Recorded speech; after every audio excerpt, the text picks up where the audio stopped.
Comey Mueller funneled billions in FBI contracts to enrich themselves.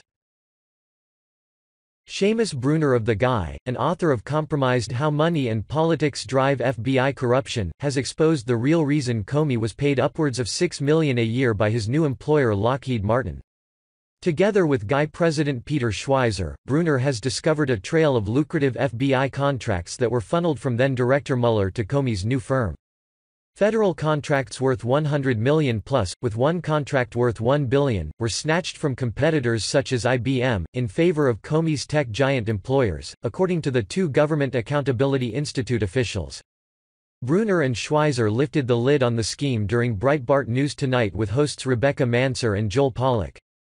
Bruner and Schweizer investigated what they described as a revolving door of cronyism within the federal government's national security and intelligence apparatuses.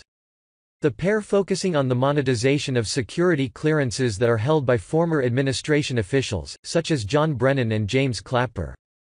Bruner noted the growth of Comey's net worth between 2003 and 2009 after Comey left the Department of Justice to join Lockheed Martin as senior vice president and lead counsel. It doesn't really make much sense why Lockheed Martin would pay James Comey upwards of $6 million in a single year, assessed Bruner. But one reason aside from his security clearance is that his buddy Robert Mueller is running the FBI. They begin passing $100 million plus contracts to Lockheed Martin. Bruner continued, one of these contracts was actually worth $1 billion, and it was protested formally by the other bidder IBM. The contracts flowed from Robert Mueller's FBI to James Comey's private sector employer, Lockheed Martin, and James Comey made many millions over a short period of time. Bruner described Comey as one of the prime examples of this kind of cashing in on government contacts.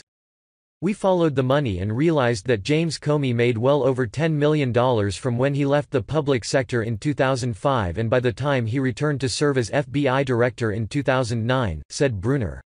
He even made over $6 million in a single year at the top government contracting corporation, Lockheed Martin. They get over $50 billion a year in government contracts. Schweizer framed Comey's veneer of selfless public service as ridiculous. The American people are very thankful to people that are out on the battlefield fighting terrorist organizations or rank-and-file FBI who are tracking down terror cells in the United States, said Schweizer. There are people that make a lot of sacrifices that never cash in the way that Jim Comey has, but Jim Comey wants to be treated as the rank-and-file FBI agent who just diligently did his job and performed a public service.